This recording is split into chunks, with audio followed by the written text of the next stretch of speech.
Tere! Räägime siis üle, mis teid täna ees ootab. Põhimõtteliselt on meil 4 viimast näidist, mis läbi teha. Ja kui need 4 viimast näidist oleme läbi teinud, siis järgmine kord juba saate siis enda esimesed hindelised tööd. Nüüd, kui läheb halvasti ja te peate hakkama midagi uuesti installima, siis Robolabori leht teid ikka veel ootab. roboticlab.eu/homelab. Siit leiate IoT praktiliste näidete alt leiate kiirstardijuhendi ja kiirstardijuhendis siis nendest piltidest, eks ju. Siin on teil vajadusel, kui peaks vaja minema, olemas juhend, kuidas siis mida kõike head tuli teha, et platvorm IO installida. Loodetavasti saate endale need samad arvutid, mis teil eelmine kord oli ja siis teil ei ole platvorm IO'd vaja installida. Kui on vaja, siis pildid on olemas ja ini-fail peab teil lõpuks, eks ju, selline välja nägema. Loomulikult upload port on teie enda upload port ja teegid on ka siis teie enda teegid. Neid ei pea siit pildi pealt nüüd ümber kirjutama, kui on vaja. Need saab ka kopeerida siit 2 rida ja 2 rida. See 1 rida jääb siin vahele, see 1 rida on siin mõeldud selleks, kui teil on Linux, aga teil ei ole Linux, eks ju. Nii et kui läheb installimiseks, siis need on need sammud, millega saate need asjad tehtud, eks ju. Leiate oma source faili ülesse ja source failis on teil mingisugune suvaline juhuslik esimene fail olemas. Kui see on tehtud, siis me jätkame hoolimata sellest, kuhu te eelmine kord jõudsite. Enamus teist olid kusagil servo alguses või servo lõpus. Laste servo meil praegu siis jääb. Teeme läbi LED Matrixi, teeme läbi Sumisti, Pirri ja Nupu. Tavalised liigutused on ikka tavalised, eks ju, et tegid panete endale siia asemele ja siis põhikoodi kopite. Nüüd te peate vaatama, et te liiga palju ei kopiks, sest siin on neid LED Matrixi näiteid, on 3 erinevat näidet. Me teeme kõik need 3 erinevat näidet läbi. Et läheb siia maini asemele ja siit otsid üles, mis on IoT käsklused. Selles esimeses teil juhuslikult IoT käsklusi ei olegi, aga kui oleks, siis kopeerid või kommenteerid need IoT käsklused välja. Kui te selle koodi üles uploadite, siis ta hakkab teil vilkuma see LED Matrix nende 2 seisundi vahel. Esimene ülesanne siis, ma nüüd loodan, et lindistusele jääb minu hiir ka. Mõnikord jääb, mõnikord ei jää. On muuta seda, kuidas ta vilgub. Et praegu ta vilgub niimoodi, et nii-öelda suuruselt teine kast on vastupidine. Me võime seda Matrixit mõelda niimoodi, et siin on 4 kasti. Kõige suurem äärmine kast, siis 1 rea võrra seespool on teine kast, 1 rea võrra seespool on 3. kast ja 1 rea võrra seespool on siis 4. kast. Ja samamoodi on siin siis 1, 2, 3 ja 4 kasti. Ja nagu me näeme, siis see teine kast on alati vastupidist värvi selle näidiskoodiga. Ülesanne on siis seda koodi muuta niimoodi, et mitte see teine kast ei oleks tagurpidi nii-öelda, vaid teine kast on ikka õigetpidi ja 3. kast on see, mis on tagurpidi. Selle jaoks te tahate tutvuda endal siin luubis. Teil on siin erinevad käsklused. Nendele käsklustele on teil sisse kirjutatud ka kommentaarid, eks ju, et drawrect teeb teile tühja kasti ja fillrect teeb teile täidetud kasti. Siin on tagurpidi läinud X ja Y ja Y ja X peaks tegelikult vastupidi olema. Ega küll te seda, kuna ruut on ruudus, eks ju, ei ole vahet, nagu iga külg ruudul on justkui ja, eks ju, siis selles mõttes ei tohiks nagu vahet teil tekkida. Aga ühesõnaga nende käsklustega mängides saate siis ta kätte. Kui teil see on valmis ja tehtud, siis järgmine näide, tripstrapstrull. Nüüd need vajaminevad teegid, need jäävad samaks, nii et neid ei pea näppima, sest me ju ei vahetanud vahepeal ka oma moodulit, eks ju. Meil on ikka veel see sama LED Matrix. Originaalis see tripstrapstrull näeb teil siis selline välja. Seda peate siis muutma niimoodi, et see tripstrapstrull, kus teil praegu need nii-öelda jooned on 2 punase tulepaksused. Muudate neid jooni niimoodi, et need jooned oleksid ühe punase tulepaksused, et kõik need 4 joont, tripsrullis 4 joont on, eks ju, 1, 2, 3, 4, ülevalt alla, vasakult paremale. Et need jooned oleks ühe tulukese paksused ja siis liigutate neid jooni niimoodi, et teie tripstrapstrullis need hallid alad, mis on siis justkui need nii-öelda mänguväljakud, kuhu ma tripstrapstrullis teeksin kas oma ringi või risti, eks ju. Et need oleksid kõik ühe suurused. No siin on praegu, see on 1 ruudu suurune, see on 2 ruudu suurune, see on 4 ruudu suurune. Teete ühe joone paksuseks ja need ühe joone paksused, need siis liigutate vastavalt vasakule või paremale või ülesse alla, nii nagu vaja on, et teil kõik mänguväljakud, kuhu te siis tripstrapstrullis nii-öelda mängida või käia saate, jäävad lõpuks ilusti 4 ruudu suuruseks. Ja siin on siis jälle seesama maatriks. Joonistatakse teil siin 4 korda, sest 4 joont meil on, eks ju, 1, 2, 3, 4. Ja seal on siis seesama loogika, eks, et meil on siin mingi X ja mingi Y ja kust kohast me seda alates alustama joonistama hakkama. Hakkate ükshaaval neid muutma, näete, avastate, saate aru, kuidas asi toimub. 3. näidis, ringirataste ekraan. Alguses on teil siis selline, kus ta käib siis niimoodi spiraalis, jookseb järjest sisse see tulukesed põlema. Kui te selle saate tööle, see on see standardkood, siis tuleb seda luupi muuta niimoodi, et ta ei jookseks mitte spiraalis see uss siia niimoodi kokku, vaid et ta tuleks niimoodi sinka-vonka ülevalt alla, nagu selline hästi pikk slaalom. Vasakule paremale, ülevalt alla niimoodi. Kui see on valmis, siis ma arvan, et teil on enam-vähem juba vahetundi minemise aeg ka. Pärast seda LED-maatriksiga rohkem midagi ei tee, võtame sumisti, tüüpilised sammud, asendame teegid, kopeerime näidiskoodi sisse, näidiskoodist vaatame ära, kus on meil kõik need IoT käsklused, meil on neid mitmeid erinevaid siin, kommenteerime 2 kaldkriipsuga, kogemata vajutasin peale, kommenteerime 2 kaldkriipsuga need käsklused välja. Ja siis hetkel teie sumisti ei tee mitte midagi. Otsite üles sellise käskluse nagu buzzer.sound. Panen ta korraks Visual Studio sisse. Natukene kopeerisin liiga palju. Nii. Otsite üles buzzer sound, mis siis peaks olema, ette sai ka liiga palju sisse kopeeritud. Nii, nüüd tuli õigesti vist. Kusagil umbes 59. rida. Kopeerite selle buzzer soundi. IoT on juba välja kommenteeritud. Ja siia buzzer soundi sulgude sisse tuleb 2 numbrit. Tuleb kõigepealt noodi kõrgus ja siis see aeg, mitu millisekundit me seda nooti mängime. Näiteks 1500.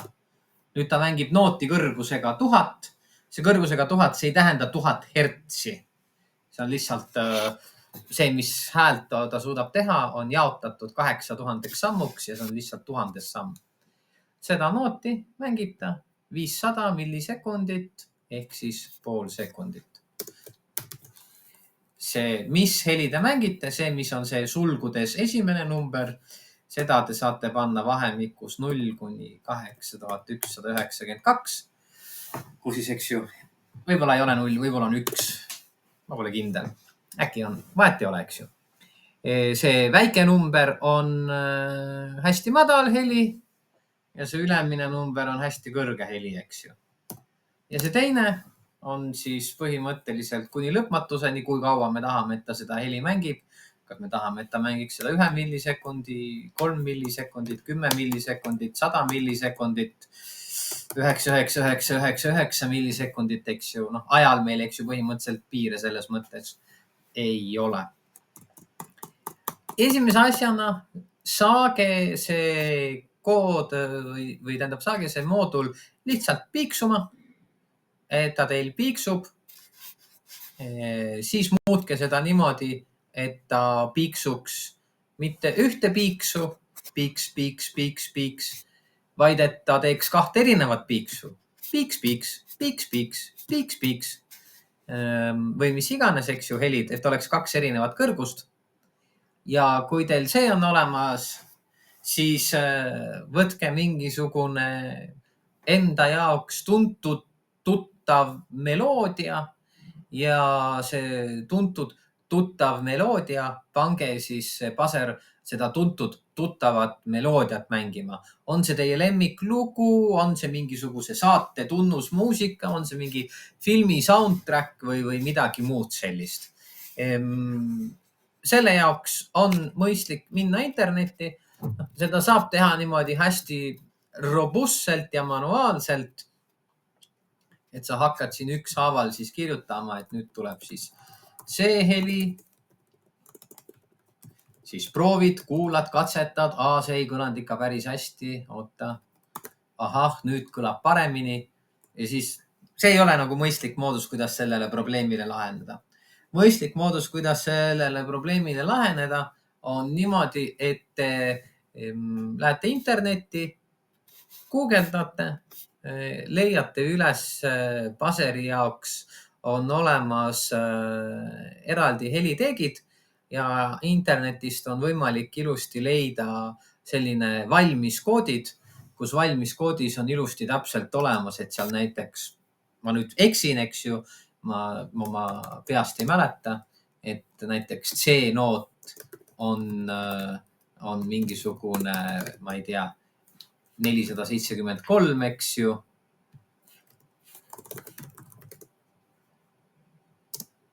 Siis mingisugune D-noot on näiteks mingisugune 525 ja nii edasi ja nii edasi ja nii edasi, eks ju. Ja siis te saate pärast lihtsalt panna, et mängi mulle mingit meloodiat, mis on siis näiteks C, D, C, A, D, F. Noh, näiteks mingi, oletame, et see on mingisugune lugu, eks ju. Ühesõnaga selle nii-öelda päris meloodia jaoks ärge hakake ise ükshaaval neid helisi välja nuputama, kasutage interneti abi. Siis on paseriga teil kõik olemas, Sumistiga. Siis lähme järgmise näite juurde. Järgmine näide on passiivne infrapunasensor. Tavalised standardliigutused on ikka samasugused nagu kogu aeg. Võtate sisse põhikoodi, võtate sisse teegid. Põhikoodis kommenteerite ära kõik need IoT käsklused. Ja siis on teil üks asi, mida teil on vaja teha. See standardkood on selline, et selles standardkoodis ta ootab, et ta lülitatakse sisse. On selline asi nagu on state. On state tähendab seda, et kas ta on sisse lülitatud või mitte. Ja siis on selline asi nagu peer state, mis on siis see, et kas ta tuvastas liikumise või mitte, eks ju. Ma võin olla sisse lülitatud, aga liikumist mitte tuvastada. Siis selle jaoks, et see tööle saada, siis selle jaoks me kirjutame siia kohta juurde. Võtan ta siis päris koodis lahti. Rida on meil 26. Kirjutame juurde 1. Ja kirjutame juurde true. Ja siis ta teab, et ta on sisse lülitatud. Muidu ta jääb ootama, et keegi teda sisse lülitaks. Ta jääb ootama seda, et kui on sisse lülitatud, siis hakka tegema igasuguseid asju. ja siis ta ootab internetis sõnumit, et teda lülitatakse sisse. Seega ütleme talle kohe, et sa oled sisse lülitatud. On state võrdub true. Ja siis, kui ta ilusti töötab, siis ta hakkab teile siia serial monitori siis printima. Ta prindib mitte väga tihti, aga ta prindib, kirjutab teile siia motion detected. Ja ta on niimoodi praegu üles seatud, et kui ta tuvastab ühe korra liikumise ära, siis ta uuesti ei näita, et liikumine on tuvastatud nii kaua, kuniks vahepeal liikumist ei ole. Ehk siis, kui sa kogu aeg liigutad, siis ta ainult ühe korra ütleb, et ma näen liikumist. Sa pead vahepeal mitte liigutama. Ja siis, kui uuesti tuleb liikumine, siis jälle ta ütleb, eks ju, et ma tuvastan liikumist. Ja see on siis siin mingisugune, eks ju, motion detected on see kiri, mis teil sinna tuleb. Seda koodi täiendame niimoodi, et ta prindiks meile mõlemat versiooni välja. Praegu ta prindib meile välja ainult seda siia serial monitori, et ma tuvastasin liikumise. Aga kui ta ei tuvastanud liikumist, siis ta ei prindi midagi. Mis tegelikult on päriselt probleem, eks ju, sest kui mul on mingisugune liikumisandur, mingisugune turvaseade ja ta ei tuvasta liikumist ja ta ei ütle midagi, siis ma ei tea, kas mul ei olnud liikumist, ei olnud vargaid kodus või süsteem on katki ja ei tööta, eks ju, kui ta mitte midagi ei ütle. Või sai aku tühjaks, eks ju. Miks ta ei ütle midagi? Kas ta ei ütle midagi, sest midagi ei ole või ta ei ütle midagi, sest ühendus katkes ära? Selle jaoks me tahamegi, et ta ütleks meile ka, et ma ei tuvastanud liikumist, ma ei tuvastanud liikumist, ma ei tuvastanud liikumist. Siis me vähemalt teame, et süsteem töötab, eks ju.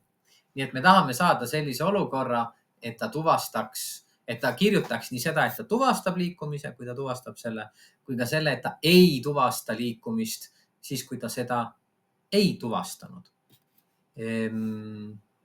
Ja siis, kui need mõlemad tulevad serial monitori, siis on suhteliselt hästi.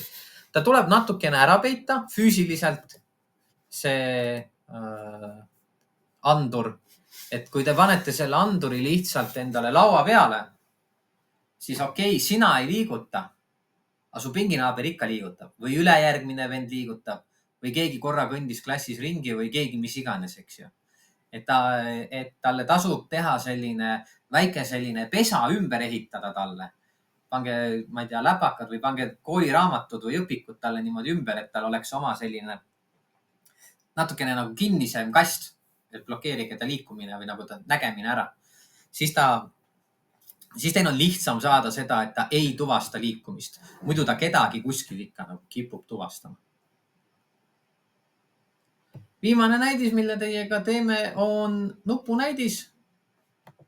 Ja nupunäidisega jälle kõigepealt teeme need standardsed liigutused ära. Kui need standardsed liigutused on ära tehtud, siis teil on siin 4 käsklust. Long press, double click, release ja button push. Ehk siis teil on võimalik seda nuppu 4 erinevat moodi käsitleda. Vajutad korra peale, teed topeltkliki, hoiad pikalt peal ja ta reageerib ka siis sellele, et kui sa ta lahti lased. 4 erinevat nii-öelda asja, mis sellega saab teha. Täna on need käsklused sellised, et ta saadab internetti mingisuguse sõnumi, et mind vajutati niimoodi või mind vajutati naamoodi või 3. või 4. moodi. Muutke need sõnumid ära niimoodi, et ta ei prindiks, ei saadaks internetti seda, mis temaga tehakse, vaid et samamoodi ta siis saadaks siia serial monitori, mis temaga tehakse ja tehke see siis niimoodi. Tuletan meelde seda, kui te tegite temperatuuri ja niiskust või seda, kui te tegite oma OLED-ekraani, et me ei taha jälle, et ta prindiks seda teksti, et teda vajutati. Me ei taha, et ta prindiks seda üksteise otsa. Me ei taha, et tekiks, eks ju, niimoodi, et meil on mingisugune button pushed. Ja siis sinna otsa tuleb button pushed button push, button push, button push, button push, button push. Me tahame, et ta tuleks igaüks ilusti eraldi reale, mitte niimoodi vastikult üksteise otsa kokku. Et see, kuidas üleval on paha, see, kuidas all on, see on hea. Neid käsklusi me oleme teiega ka vaadanud, eks ju, et kuidas teha niimoodi, et läheks uuele reale või mitte.